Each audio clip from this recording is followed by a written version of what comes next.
Real quick, super apologies. Apparently StreamYard decided to be all clickety-clackety on my side of things when I was talking to amazing guest person, friend of mine. I'm sorry. So please suffer through it or turn it. It's not that bad, I promise, but I didn't hear it until I was editing. Of course, because technology. This is Jake Ciely, and I'm the blown ACL that ruins your football season. Good news, everyone! Let's get dangerous. This is so cool! I know! It feels so right! It's Jake Ciely. I'm sorry, who is this? Nice try, Moonman, pretending not to know our greatest mastermind! You just made the list! I thought you said that was a myth. Just because it's a myth doesn't mean it's not true. If you all blindly follow my plan, we may have a chance. Sure, we talk about it all the time. Really? No. Burn. Game on, you ducks. We have a good one today. It's week 11, but Jameis Winston's back in the conversation. How good is that?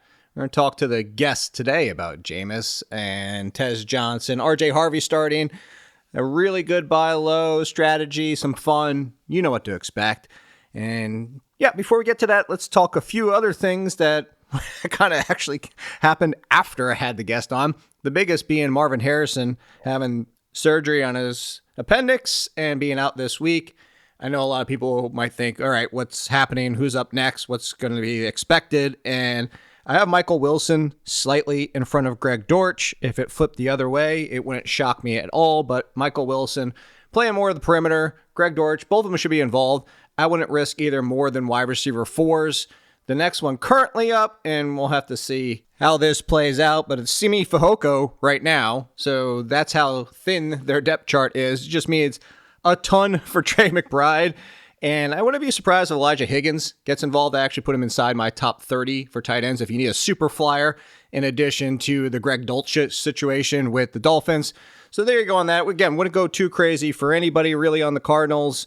It just might be a mess of a week for them. And hopefully Marvin Harrison is back next week, or just in quick time would be nice. On the quarterback situation, seeing a lot of questions about stashing Joe Burrow and Jaden Daniels. I wrote up Joe Burrow in the waiver column as pretty in-depth. I would stash him before Daniels. The situation with both is both could not come back, period, because both teams could be out of it by the time they're ready. Joe Burrow said Thanksgiving-ish. Sounds like about 3 weeks, probably the week after Thanksgiving. And all that being said, Bengals could easily go 0-3 and be out of the race and maybe just think to save Joe Burrow for next year, the franchise quarterback. And speaking of the franchise quarterback for the Commanders, even a likelihood with them being out of the mix by the time that Jaden Daniels is ready to come back.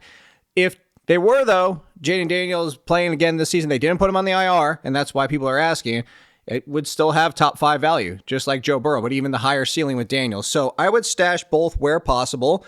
I would stash Burrow before Daniels because at least he's already practicing. If you have the space, put him out there. Waivers are probably thin at this point, unless you're in shallower leagues, but unless there's some big names like a Troy Franklin still lingering or Tez Johnson, who we're going to talk about today, as I said, then now's about the time where I start considering a backup quarterback on my roster anyway, just because if you lost your quarterback in week 13 and don't want to chase waivers and have to go pick up Cam Ward. So that's, backup tight ends, maybe 2 defenses is probably what I would plan more than backup tight ends because there's very few, if any, defenses we can pretty much trust the rest of the season. So maximize your bench depth, more so looking forward than we have been for the upside. Still the upside balance, but you want those high-end handcuffs, but you also want to start thinking about weeks 14, 15, 16, 17 of what's on your bench. And lastly, before we get to the guest, we are going to talk buy lows and sell highs after, as always, or I guess I will, not we. But I did want to mention 2 of my favorites right now for this week that might seem a little surprising in the rankings for where I have them. But I think Jakobi Meyers and Rashid Shaheed on their new teams. You've heard me talk about them possibly before. I think they're both opportunities to be wide receiver 3s this week and buy lows. Jakobi Meyers, obviously first game not fully incorporated with the Jaguars. And even if Brian Thomas is back next week, Jacoby Myers should play more outside, be on the field for 2 wide receiver sets, which kind of hurts Parker Washington, obviously.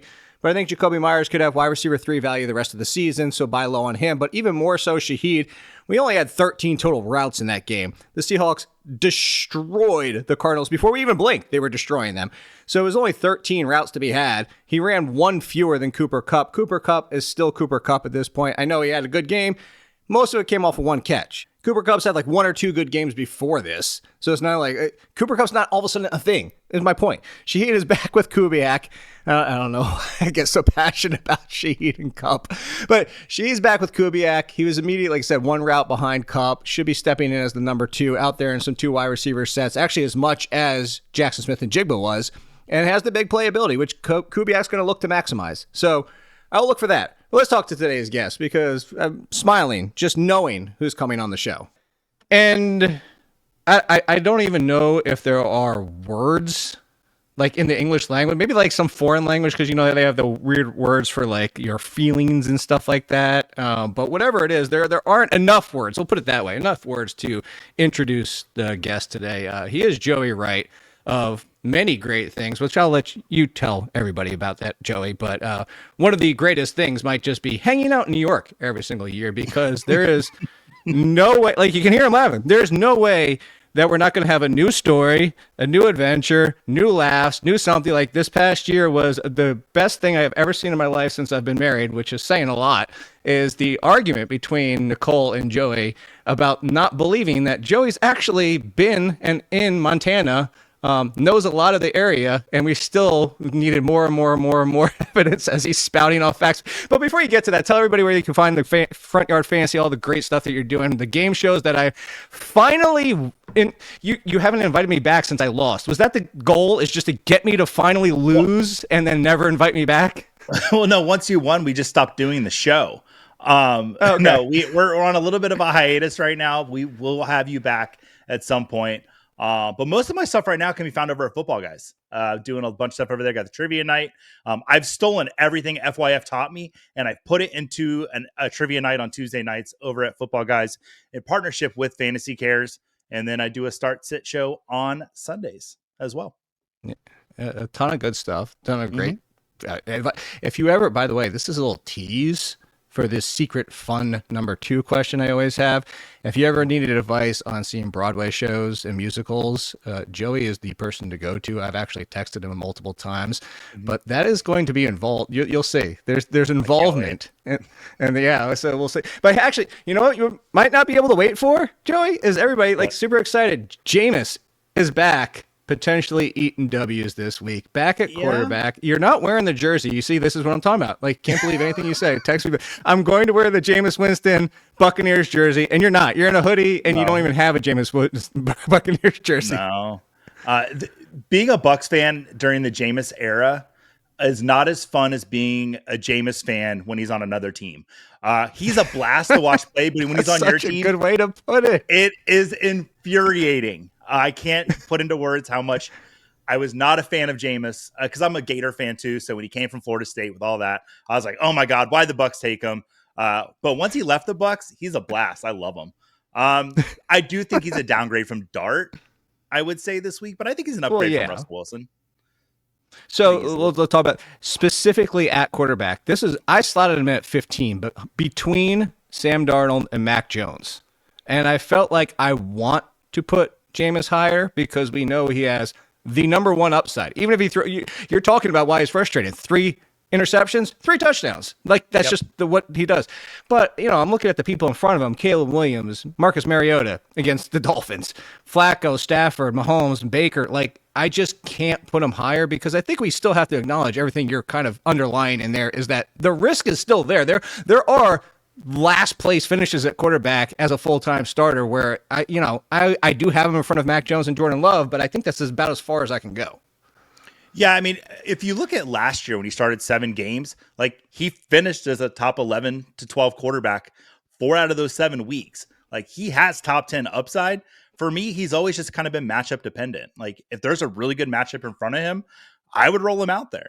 In Superflex, I think he's a decent start this week, but if you're looking at any single quarterback league, I don't know if I can roll him out there, even with a couple teams on bye. So I'm a little bit higher than what you would be comfortable with. You said what you're telling 15, me. and I mean, that's debatable if that's a star. Yeah, it's technically it's still Well, here, a star. I'll give you one. I'll give you. It's the matchup. It's the rematch nobody asked for because now he's on a different team. But it's Flacco versus Rodgers, part 2. Would you go Rodgers, who's looked miserable for a long time, but he's getting the Bengals, or would you go Jameis Winston? I mean, Rodgers put up over 40 points in my home league that week against the Bengals. When he played Browns. the Bengals Yeah, last against the time. Browns. Yeah, the Browns. So, yeah.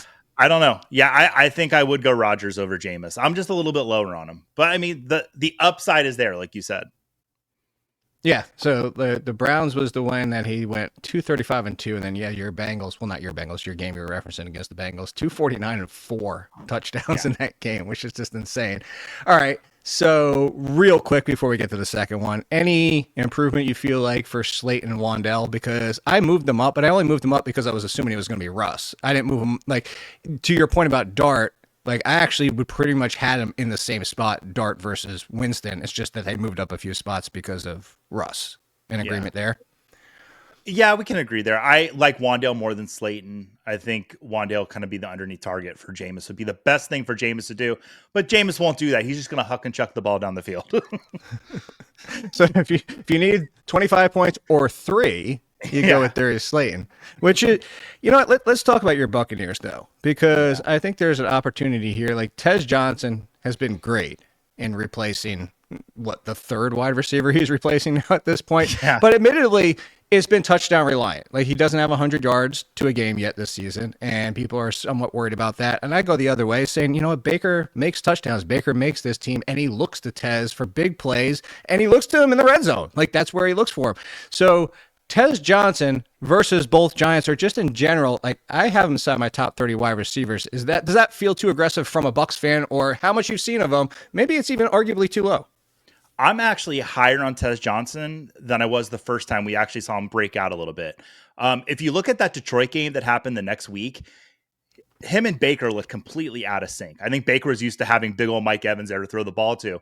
But I think Baker and Tez have actually kind of got on a good page now, where he's seeing how Tez Johnson can kind of sneak in through the backfield and run these really crisp routes. And the routes last week were a lot more crisp to catch touchdowns. He got 2 last week. So I like Tez a lot more going forward than I did even a couple of weeks ago when people were starting to get high on him. I kind of brushed him off, to be honest. Like, being a Bucs fan, like, Evans will probably be back. Well, it's all going south once again. Other than K-Dot and, what do we got there? Other than Ibuka as well, I guess. But no, I like Tez Johnson rest of the season until Mike Evans or Chris Godwin starts showing up. Chris Godwin, I don't even at this point of the season. Here's a quick toss up, and you don't have to have some huge stake up, but just like a feeling. Tez Johnson versus Troy Franklin, whom we're more likely to believe in going forward. Let's assume Chris Godwin never comes back. Would you feel better about believing in what Troy Franklin's been doing or what Tez Johnson's been doing? I honestly believe more in Tez Johnson because I've seen the touchdowns be there. The targets have been there for Troy Franklin. He's still leading the Broncos in targets, but just only catching. I like Tez Johnson. Yeah, exactly. And that was Tez Johnson 3 weeks ago. He wasn't catching any of his targets. Right. And now he's only missed 2 of his targets the last 2 weeks. And last week, that ball was just sailing over his head and he happened to be a target. All right. So let's talk about your backfield before we move on to the next one. And Sean Tucker, by metrics or by your own eyes, I'm not talking about specifically Joey's, I'm talking about anybody who's watching the games. The last 2 games, and pretty much just in general, has looked better than Rachaad White. Rachaad White isn't averaging 4 yards, not per rush, because that's even worse. He's not even averaging 4 yards per touch. And this is somebody that has 18 receptions over the last 3 games. That's how bad it is that his receiving yards aren't even helping him. And we kind of knew this about Rachaad White. This is why he lost the job last year, is because he's volume reliant. The fact that a lot of people, and I'm not coming for anybody, but just I still had a hard time knocking Rachaad White out of RB2 territory because he is the lead. But are we looking at a potential threat this week where it's no longer White is the 2 and Tucker is the 3, and maybe it gets reversed and that the ranks should either be back-to-back or very much closer than what most people have them? So for this week specifically, I mean, there's another thing that happened an hour ago. Bucky Irving was practicing. So if Bucky comes back this week, I know. we'll see. It's happened. We'll see. But if I'm looking at just this week, I still kind of want to go Rachaad White. I think it's going to be much more even a 50-50 split than it was last week. But Rachaad White is still getting the targets. And in a game against the Bills, I want the running back that's getting the targets. Even though he's not putting up what he did last year, I still want that running back in this specific game. But Sean Tucker, I mean, the talent's there. The Bucs, they have a very good problem. They've got 3 very good running backs if they can just keep them all healthy. Yeah, they do. And as for everybody, he was a walkthrough on Wednesday, which obviously we have to see. I mean, we've also seen running backs, not coming for Joey on this, just saying in general. We've seen running backs show back up, or players show back up on Wednesday, miss Thursday, get a half walkthrough on Friday, and then it's still one more week. So if you're listening to this on Friday and we have news one way or the other, this is why we're talking about it on Wednesday early. All right, so first fun question. My fun ranks this week. They were doing this now. My fun ranks this week in my article were the top 10 insane high school stats that I could find. I'm sure there's others out there. I'm sure there might be. I don't know if you knew this about Joe Mauer, Joey. I went and looked. I knew the fact about the baseball, but I didn't realize that he also, in his senior year, averaged 20 points per game as his point guard, as the team's point guard. He threw for 3,000 yards and 41 touchdowns, and then still hit 605 with 15 home runs. By the way, he struck out once his entire high school career. Not his senior year, not a playoffs. His entire high school career, he struck out once.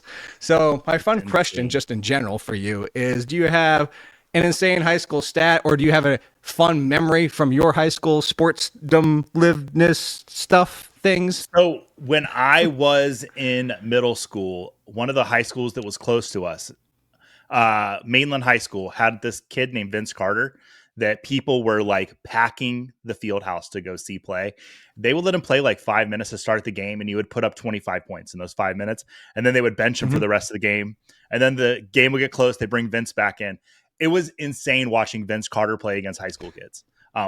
But when you sent me this thing like high school sports moment, I thought you were talking about me. And I wanted that too. I'm gonna go right ahead. So my senior year of high school, I took like intramural tennis. I was a theater kid. I wasn't like a sports kid. I got injured my freshman year playing freshman football. So when I lived in Montana, that cold weather just took me out. But my senior year, I did like intramural tennis class, and we had like, he finished second in the state, ended up playing tennis at University of Florida. And on Fridays, we would get to pick our matchups that we just play. It was like open tennis basically. And all week I would crap talk him. I would smack talk and be like, I'm going to beat you. This is the week. As the year went on, it turned into me like having robes, and like, I'm a pro wrestling fan. So I basically was just Ric Flair on the tennis court, talking all the smack in the world. And then he would just destroy me in front of the school. It became such a thing that we got to do it at like a pep rally where they set up a tennis court at the pep rally. And that was like my high school sports memory from someone that didn't play sports. They brought theater into sports, basically. You found a way to bring theater into sports. You know what the crazy thing was is I was never that amazing at it. It's one of those. I mean, I don't want to call it like you can't do so you teach, because I guess technically we teach in a way. That counts, right? This is also going to date me, but I also did the podcast about how I found Nicole, and that I admit my age to this day, so I don't care about dating me anymore. Dating my life, so to speak. In high school, you want to talk about this? It's so funny you say Vince Carter. I saw in person Tracy McGrady, and Tracy McGrady, because he played for Mount Zion, which, by the way, I'll reference like so much so that people will believe me, similar to you, Joey. This is how is not only did he come to Atlantic Shores Gym, who, by the way, was recruiting players to come. Well, that's a whole nother thing. This is why they don't play at a conference back then. It's because they recruited players to come play for them. But Max Owens was on that same team, who went to UNC. And I remember that I thought Max Owens would be great because he was the second best player playing with Tracy McGrady. But I promise you this. I wish I had. Well, I'll save that for the last part. So I'm watching this game in the stands because I wasn't that good at basketball anymore. So I wasn't on the senior or varsity team. I had only played through 10th grade, and I'm like, yeah, I suck. I was 3-and-D before 3-and-D was a thing. So he comes down the court after a rebound, takes out our entire team. Like, because I'm not kidding you. He comes down with it, crosses over the first guy, goes around the second guy. So by the time he gets to middle court, he's already passed 2 of our teammates or players, because they're not really on my team. So he spins off the first guy, right? Comes down into the lane, throws it off the backboard, past the guy that he was just about to defend. So he's already spun off one guy, throws it off the backboard, goes around the next guy, and then one of my closest friends who was in my wedding gets dunked on as he catches it and slams it over his head. I'm trying to take a picture on one of those freaking cameras, like whatever, and all I got was him coming down from the rim because it was just like, you're trying to get it out. Like, but yeah, so I got to see Tracy McGrady in high school take out our entire team on one play and dunk over one of my closest and best friends still to this day. See, that's a memory that you get to talk about for the rest of your life. Like, I love that. But nobody believes you unless they're there. Like, I believe you. Well, I appreciate that. Yeah. How about this? Oh, look at that for a segue. Do you believe in RJ Harvey, or is there a potential trap? Because the biggest part of believing in RJ Harvey is believing Sean Payton and what Sean Payton will do any given week. So RJ Harvey, I'll put it on. I'll put the onus on you to say, do you believe top 20 running back this week, Joey? That's about the line. I mean, listen, like RJ Harvey's from UCF, and I know I'm supposed to support him being an Orlando native, and he looked great in college. But even with J.K. Dobbins, if he misses this week, which it looks like he's going to, I think low double digit fantasy floor. We're looking at flex play at best. I don't really want to trust it in the matchup with the Chiefs. They've kind of shut down running backs outside of last week against James Cook pretty much all season. They've held running backs in check yardage wise. So yeah, I don't want to play RJ Harvey if I don't have to. If you had to go one in that game, because it's assumed also that Isaiah Pacheco's out, would you go Hunt or Harvey? Just straight in that game. Man, the Brashard Smith thing, I don't think it's going to happen. I probably would play Hunt over Harvey at this point.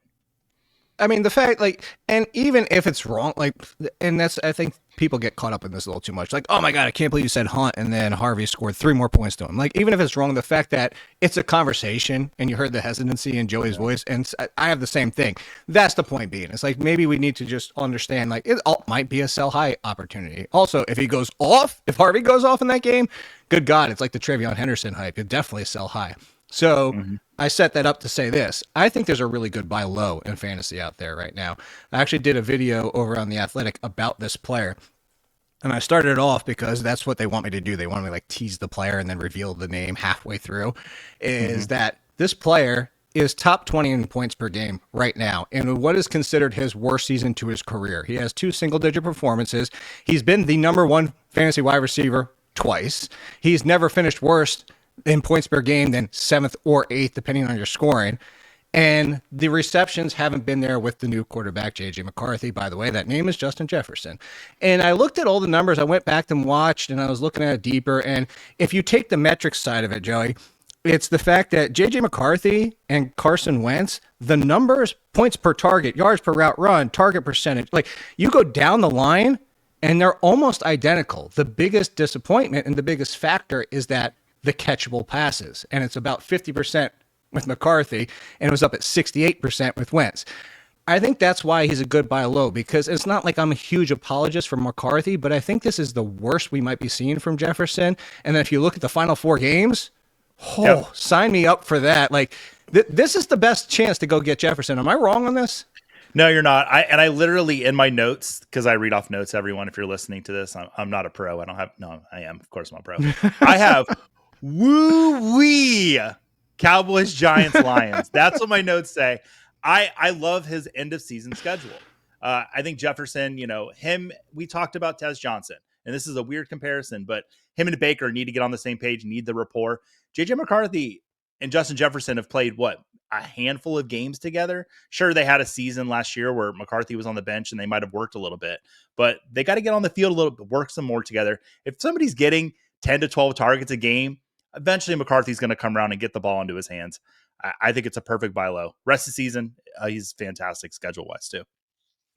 So do you watch Rick and Morty? Yeah, I've watched enough to be able to keep up. Is that where the woo-wee comes from? Mr. Poopy Butthole? Or that's his name, no, right? I was excited when I saw those 3. Okay. Woo-wee. Yeah, I don't know if you were doing the Mr. Poopy. Yeah, that's what it was? All right. We have one more fantasy question, which is going to be a really good one because this is coming from a flex champion, Joey Wright. But before we get to that, it is the final one that I wanted to ask for the fun question. Okay. This is the poison pill I always give everybody. This is the Nando DeFino special. You have 3 choices. Boy. You have to pick one, Joey. It's not like, oh, no, I'm not. This is So first question's a fantasy one. Well, not a question. Your first option. Every super flex league you're in, you can't start a quarterback, period. As in, so you have to start something else at the flex, and now your quarterback spot is empty. So that's it. You never get quarterbacks ever in your super flex league, ever. Okay. Number 2, every time you see a musical, Joey, you get the B cast, not the A cast, and you never know until you get there. That's number 2. I know that one hits hard because Joey has sent me text about who's in the cast going to see shows. So I know that one would hit hard. Number 3, every time you're in a long line, you have to pretend you're deaf, but then you immediately get a phone call you cannot miss and 100% have to take. Yeah, that's the last one. I don't even really need to think about it that much. Really? Because I just like a funny moment. And I would make a complete ass of myself, and I would be all in for that. I live in Orlando. I'm used to waiting in lines. So at first I was like, oh, this isn't going to be that bad. But I would have probably a little bit of fun pretending I was deaf. And then the shame would overcome me when I would need to take the call. I'll probably never see these people again, long in line. The B cast, like, you buy the ticket to see who's supposed to be in the show. And when you get the B cast, I have friends that are understudies and they're on the swings for Wicked right now. And I would kill to see them. But let's be honest, I want to kill to see them because they're my friends and I know them. I think there are so many talented people on Broadway. I could still do it though, because there's enough knowledge there that I'm like, oh, okay, well, I like this person. I like this person. But yeah, the zero quarterback. I mean, why play fantasy in Superflex? I couldn't do it. So yeah, it's the waiting in line. It's got to be. I did it so much so. Well, congratulations, also, Joe. You were the first person not to pick the fantasy option. Like, there's always, and that's what I wanted to make this so tough because I knew how much the second one would hit home, and that's why I added that little stinger at the end. Is not only do you see the B cast, you don't know until you get there that you're seeing the B cast because that's a big difference. And that's the worst because I was talking to my wife last night and I was like, honey, like, can I fly to New York for one night? I'll come, the next morning I'll fly back. I want to see Chess, but it's like, it's one of my favorite musicals. It's never been back on Broadway. It's finally back for a limited time, but knowing me, I'll fly there and then the cast they'll have the understudies that night. It'll be their night off. Man, I flew all the way to New York so. All right. Yeah. Well, last one, fantasy-wise, so you can get really inside the mind of Joey. Just kind of left this one open for you because we talk about like starts and sits and players versus players, and I don't think people get to talk enough about their strategy. You're like, again, league winner, and this is also after coming very close to winning before this. The person you idolize more than me, Jamie Eisenberg, took you out. So and I know that was a big one, but it's okay because you love Jamie. But you're in contention again this year. Like, there's something to be said to be in an industry league like this, where it's a bunch of people who know as much as we do, doing really well. What's your strategy in general? Like, what do you think is the biggest thing that leads to you being able to be in contention every single year and do the way that you do it? So from a end of season standpoint, there's like a league winning strategy I can mention, but my strategy that's never failed me on draft day is waiting on quarterback. I will preach it from the mountaintops for the rest of my days. I used to say, don't be the last one to take a quarterback. Now I'm like, if the value is there, please take them. Last year, it was a Joe Burrow fell to the 6th round in a 1 quarterback league after Patrick Mahomes. Let's see. It was Mahomes, Lamar, Allen, and there was a few other quarterbacks that went before him. Hurts. Yeah. And Burrow was there in the 6th round and over half the teams already had a quarterback. And I was like, you know what? I'll take my quarterback now. So waiting on quarterback on draft day, but we're not at draft day at this point. What I like to do is I like to make one big trade at the end of my season, looking at the playoffs. And I don't look at necessarily a single player on my team. I look at my position depth. I'll look at whatever position on my team has the worst depth or where I'm weakest, and I'll strengthen that position. I don't like to go in with what's called a glass cannon, where you go in like, all right, if I lose one player, I'm done. I like to have insurance there for, okay, if somebody does go down. And so I'll look for my weakest position. Often, if I'm strong at wide receiver, I'll take one of those wide receivers and trade it for a running back. Maybe do a 2-for-1 if I need to. But I like to strengthen my weakest position heading towards the playoffs. And then, look at playoff schedules too. That does help out a lot. That's a We really good mentioned point. I like the Justin Jefferson. glass cannon thing. Yeah, I like that. I never heard of that before, the glass cannon. That's a good one. That's a good way to put it. That's a Simon Grunewald special. He introduced the glass cannon term to me, and he loves to play that way. I don't like the glass cannon as much as he does.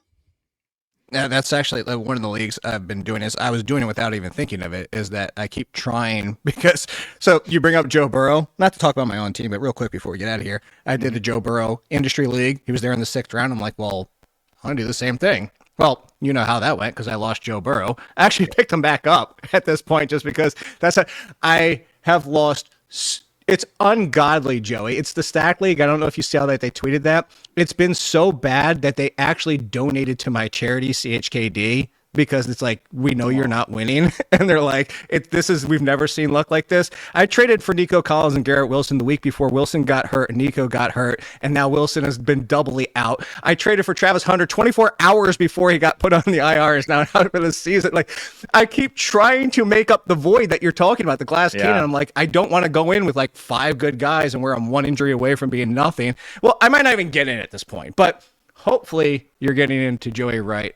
Once again, I was going to say at Football, you do it again because I want to make sure you cover everything. Football guys, the fun that you do on camera, which people are missing right now, but they get to hear the audio. Yeah, so I'm actually going to give you a little bit of a scoop. I kind of said something last night. Kevin Murray, if you follow Fantasy Football Unlimited, award-winning podcaster and show host, and I have a new show coming out of Football Guys on Monday called the Home League Show. Very excited for that. It's going to be all about your leagues, how to make your leagues fun, commissioning, community, all the things that Kevin and I are good at. I'm really excited to be doing that with him.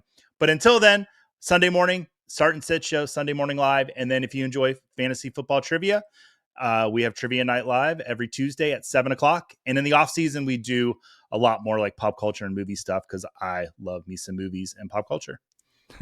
Yeah, if you couldn't tell, which by the way, I just heard that announcement. I wasn't going to talk over you, but I was doing woo-wee. I was doing the poopy butthole for you. Yeah, just for you. Follow me. Oh, by the way, you didn't even get that your handle, the Joey Wright. Everybody, oh, the Joey Wright. Yeah, and I mean, they'll see it once. I'm sure once they tweet this out. But thank you again to this amazing, wonderful person and human that has spent time in Montana.